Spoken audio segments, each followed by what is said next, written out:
Martin Fisk, who is the CEO of Menslink. It's a Canberra charity that supports young men aged between 12 and 25 through free counselling, mentoring and school education programs. Now, between 70 and 90% of the young men in Menslink's direct support programs live or have lived in single mum families. So many of them have experienced first-hand family conflict of some description, if not family violence. A recent review of Menslink's counselling case notes found that around 50 to 60 young men come to Menslink for support each year who've been directly impacted by family violence, whether that be as witnesses, as victims, as perpetrators, or in some instances a complex mix of all three of those things. Martin will be talking tonight about some of the root causes of family violence among young and older men, and he'll also look at some possible short-term and long-term strategies to address it. Please welcome Martin Fisk.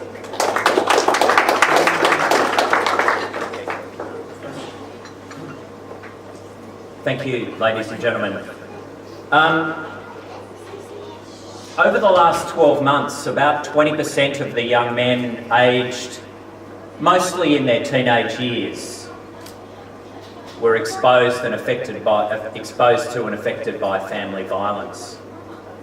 These young men had experienced trauma from that situation. And these young men were often looking at two possible pathways to deal with that trauma. One, engaging in violence themselves. We have many clients throughout the years we've been operating who are both victims and perpetrators of violence simultaneously. Other young men, an example we had earlier this year, don't have anywhere to go. A young man living with his family in a single father relationship, and the father would become violent with no cause known to that young man. Sometimes something that the young man had done might spark an aggressive bout of violence. Sometimes it was alcohol if dad had been drinking. Sometimes there was no cause, it just happened. The young man had nowhere to go. He couldn't escape the daily violence in his home. And so at some point earlier this year, he had decided that pretty much the only way he could escape was to try and kill himself. Now, luckily, the police, ACT Health, Menslink, the school, we all got together and worked very carefully with the young man to help him through, but also to try and find some way of removing this tangled mess in which he and his brothers had felt themselves in. Because they still needed to live in a home, a safe home, a loving home. But that's not the environment in which they found themselves. And I just wanted to draw your attention to something we believe in Menslink, just looking at the number of our young men coming through and what they tell us about family violence. We believe that it's a broader and deeper issue than just gender violence.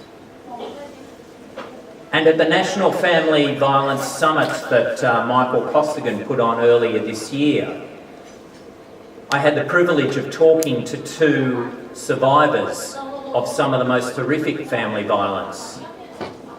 And I asked them a question. I said, if you were to wave a magic wand and tomorrow remove every woman from the face of the planet so it became a men-only environment, do you think your former partners would stop their violent, controlling behaviour?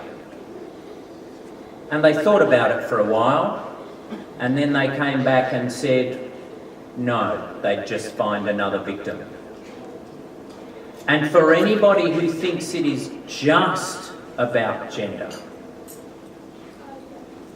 have a look at male perpetrators of family violence and what they do if they go to prison. They don't stop. They continue to perpetrate the violent, controlling, aggressive behaviour that they used to do in their home. They just now find another victim. So one of the key messages out of my talk tonight is for you to think about family violence is actually a problem of violence. It's not necessarily only an issue of violence against women, because I think the gender inequality perhaps selects the victim for these people. But I think if you remove the victim, they will just go on and find another one. So I'm just going to spend a little bit of time, as much as Siobhan will, the timekeeper will let me, talking about some of the root causes that we see at Menslink, looking after young men aged 12 to 25 as they grow into adulthood. I think one of the things for men as perpetrators of violence is they can often get into this belief that status is more important than the relationship. Men have a funny way of needing to determine where they are. A colleague of mine, Alan Clements from ADFA, describes walking into rooms with women and men, and women will often ask, "Who do you know here?" Men will often ask, "What do you do?" because they're trying to establish themselves in a status hierarchy. And I think it's our need to be in power control and to have status that can sometimes be the cause of family violence. One thing, and I have no statistics or academic research around this, but one thing I've observed, and particularly I had the, again, opportunity to meet a young woman, Angie Barker, who some of you may know her story. She was horrifically beaten almost to death and certainly into permanent disability by her former boyfriend. One of the things I suspect is that the people who are most romantic at the beginning of the relationship are often the ones who can succumb to family violence. Because I think the ones, and I know two couples where there has been family violence. They both started off with a hugely whirlwind romance. Every 5 minutes there were posts on Facebook about the love of my life, etc, etc, etc. Fabulous holidays were taken, rings, very quick weddings. And I wonder whether that was all to go to the status of the perpetrator. That having this romantic attachment boosted that perpetrator's status. And then when it perhaps didn't meet their need for status, they descended into family violence. I know of fathers who have beaten their kids, controlled their kids to within an inch of their life, emotionally, financially, physically, possibly sexually. And those dads are often seen in their workplace as model fathers. I know a young woman who describes being taken to her dad's workplace and told if she wasn't the model daughter and her brother the model son, they would be beaten to within an inch of their lives when they got home. But of course at workplace, Dad's status was enhanced and all of his mates went, "What a great dad you are. These kids are so lucky." And so I wonder whether that status is one of the root causes. I think another root cause that is very damaging to the young men and possibly young women in society today and that is a viewpoint that violence is acceptable and violence gets results. For the kids in our world, they have often been exposed to family conflict and family violence as a way of dealing with relationship problems. They look at their parents, maybe their uncles, their aunties, and they see that violence gets results. They start going to school and they look at schoolyard bullies who wield enormous power, and that reinforces that violence gets results. They then look out into the wider world, movies, TV shows.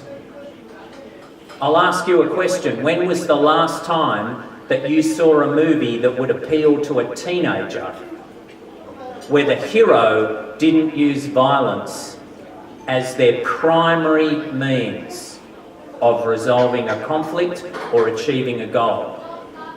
I can think of maybe one or two. I contrast that with worldwide saturation coverage of things like Game of Thrones, which are incredibly violent and incredibly misogynistic.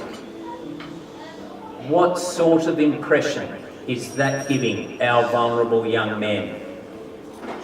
Is it any wonder, therefore, that 14% of young men asked in a survey, White Ribbon survey last year, 14% responded that they agreed with the statement that hitting somebody might be wrong, but it will get you what you want. There's our future domestic and family violence statistics right there in that one number. 14% of young men agreed with that statement, that it might not be right, but it gets you what you want. I think a third issue and root cause is that often young men in particular don't think through the lifelong consequences of what they do.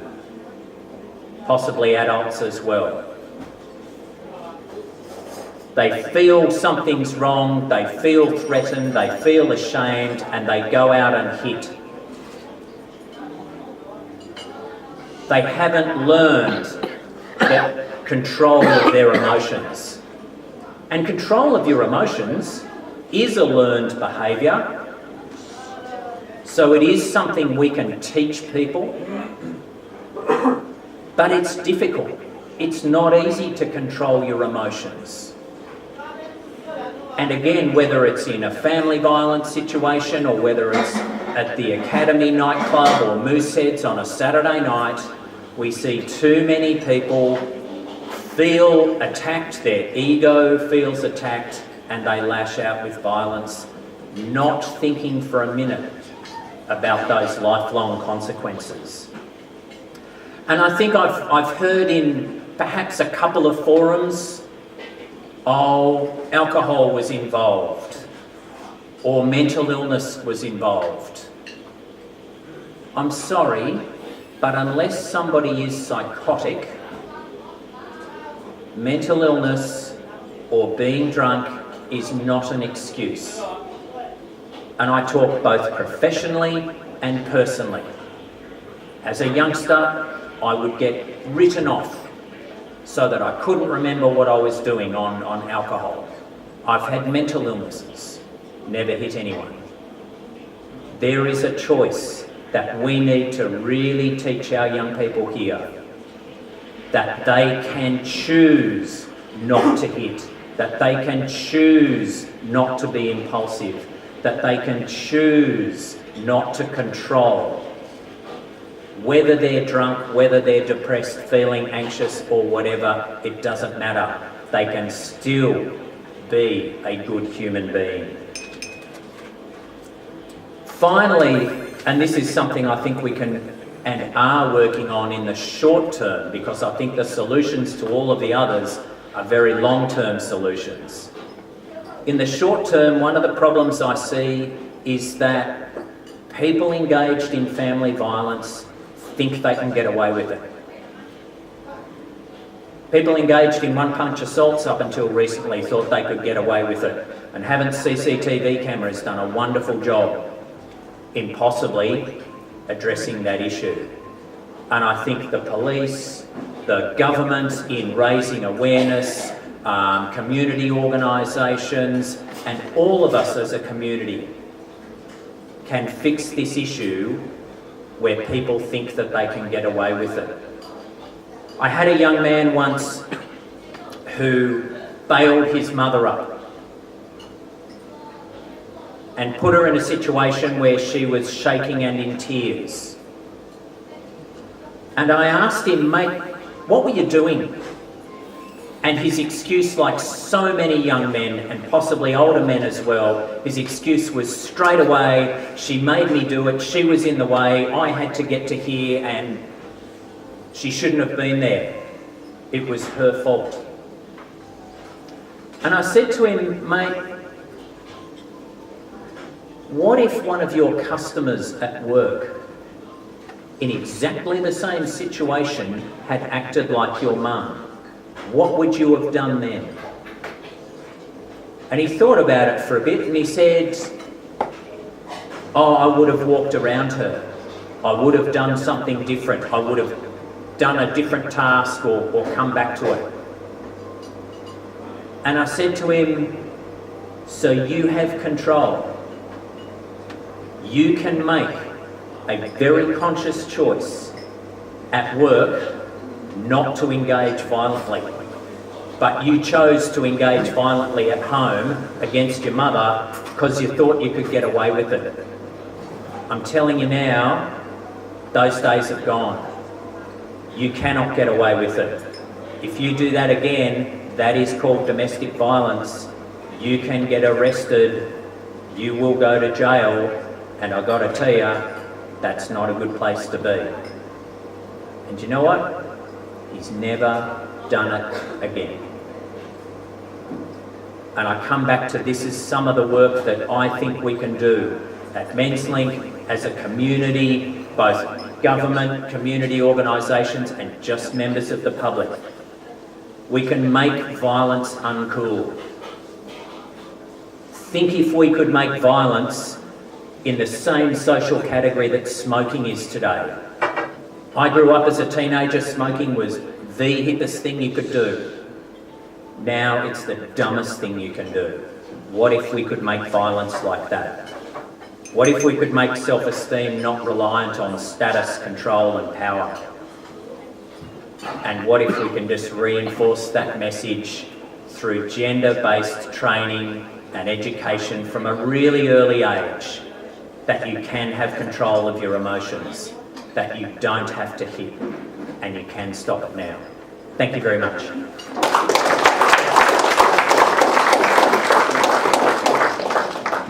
Martin Fisk there from Menslink in Canberra. Ladies and gentlemen,